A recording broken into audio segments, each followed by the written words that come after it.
Good day, viewers all over the world, wherever you are watching us from. My name is Alhaji Ilyasu Onecho John. I'm talking to you from the station of Unity Star TV Africa, your number one internet station, the voice of the new Africa. I'm not going to take a lot of your time today. I'm going to be very brief as we'll be talking about some misconception that people have about fasting in the month of Ramadan. A lot of people think that fasting is a means of sufferness, that fasting is a means of inflicting pain on yourself.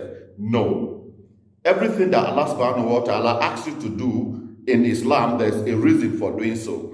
And one singular reason why you are asked to fast is not because Allah wants to see your level of hunger endurance, and not because Allah wants to punish you. Allah recommended fasting to you for just one reason, just that you should fear Allah. He said, "O you who believe, fasting is prescribed for you like it was prescribed for those before you, so that you should have the fear of Allah." That is all. The essence of fasting in Islam is to increase your God consciousness, is to increase your piety, is to increase your fear of Allah and nothing more. So please, some of those things that God did not impose on you in the month of Ramadan, do not impose it upon yourself. I saw somebody that refused to bath because he is fasting. And the singular reason for not bathing is because if you bath, water will pass through your body, your skin into your system. Allah did not say so. Islam did not say you should not bath. The only thing that scholars talk about is that do not go and soak yourself in water for a very long time. But you can bath. Even if you are dehydrating and the sun is very high, like it is currently, you can pour water on your head, pour water on your body. You are not serving punishment. You are serving Allah, and it should be within your capacity. It shouldn't be to the extent of inflicting pain or damages to your system. No. If it is so harsh on you, you are permitted to pour water on your body. You can bath, but do not go and stay inside swimming pool or in the river in case you may accidentally, swallow water, or it may enter into your system through your nose and things like that. But Islam did not say you should not bath because you are fasting. No, that is not Islam. I've not read it anywhere. I've not heard it anywhere. This is the first time I've heard it, and I am questioning that. Bath if you are fasting, there's nothing bad in that. That is number two. The one that raised this discussion this afternoon is my friend that I went to see on my way when I left the office and I was going into town. I passed through his place, and unusually I discovered that his family are not around as they used to be. And I said, "Sir, how about madam and the other madam with you?" He said, I've sent them to the other house. Why, sir? He said, "Because we are fasting and I'm keeping." I said, "No, sir. Sir, your wife, Islam said, she is your comforter. She is your friend. She is your companion. The level of abstinence, the level of distance that you keep from your wife should totally be dependent on your level of endurance. In my house, I'm a very lazy and soft person with my wife. I might be a dragon outside to men. I might be a lion to men outside, but to my wife at home, I'm a very lazy and soft man.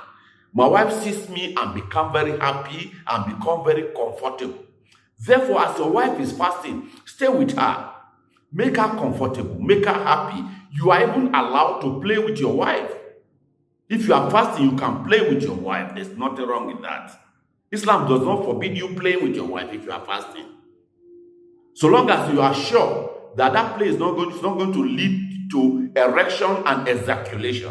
What did I say? Erection and ejaculation, quote and unquote. If your play with her is not going to arouse her sexual feelings or your own, that might lead to ejaculation. There's nothing bad in that. You can hug your wife, shake hands with her, play with her, talk with her, be very free with your wife. Let it be normal. The only thing that will not be there is that sexual intercourse.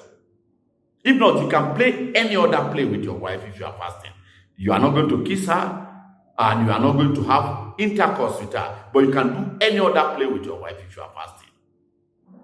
Make her comfortable, make her happy. That is the only advantage she has over the unmarried women. Yes.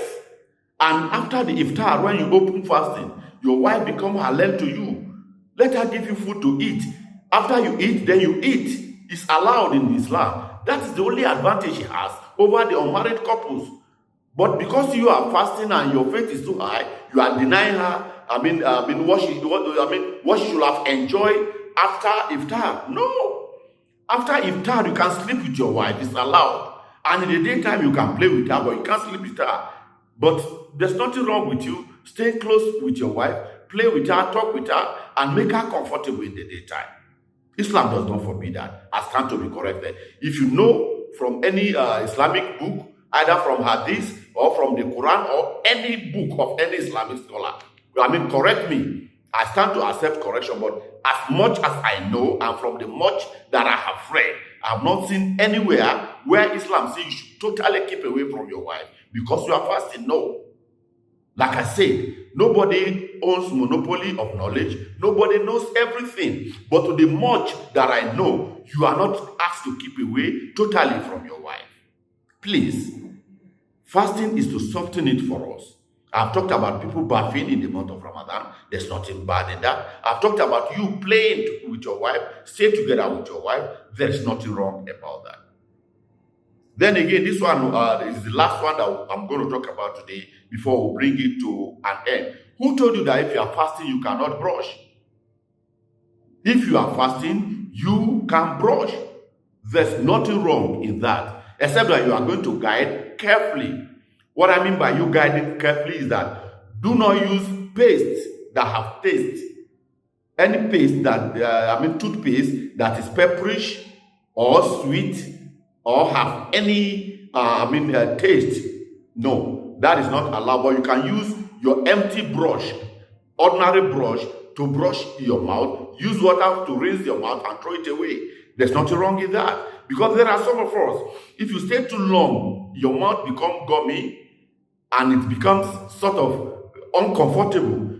As soon as you are uncomfortable with your mouth, use water to rinse your mouth. Use empty brush to brush your teeth. There's nothing wrong with that. Just guide carefully that you don't use paste and you don't swallow, the brush that you are doing. Don't swallow water while you are brushing.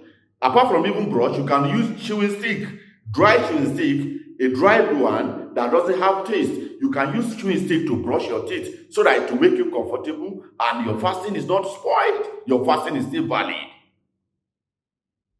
That is Islam. Even some people that live in the far desert where the sun is chronic and very harsh, it will get to a level. Let me not even go far into the desert. I was in Lokoja some few days back, and I noticed that some hours after between the hours between 1, 2, and 3, my mouth becomes so dry that there is no water no saliva left in my mouth to swallow. My throat was already gumming. My mouth was foaming and I no kill person. Islam shouldn't say you should kill yourself.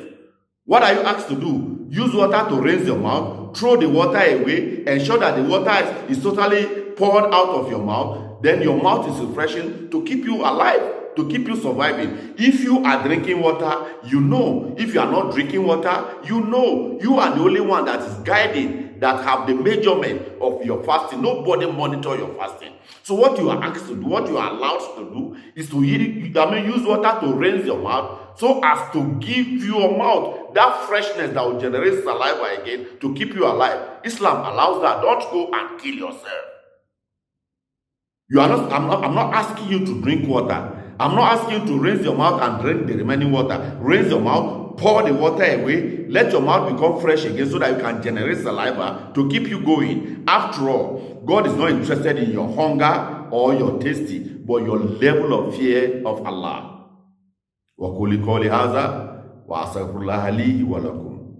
From this few that I have said, may Almighty Allah forgive us where we have erred, and may Allah reward us where we have said it correctly. All that I have told you is within the cycle of my knowledge.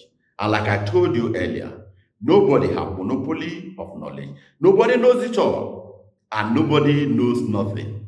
So from what I have told you, if you have evidential references from Quran or any religious book on fasting, correct me. I'll accept correction. But for now, this is the much that I know from what I have learned. Like I used to say, I'm not a scholar of Islam, but I am a student of Islamic studies.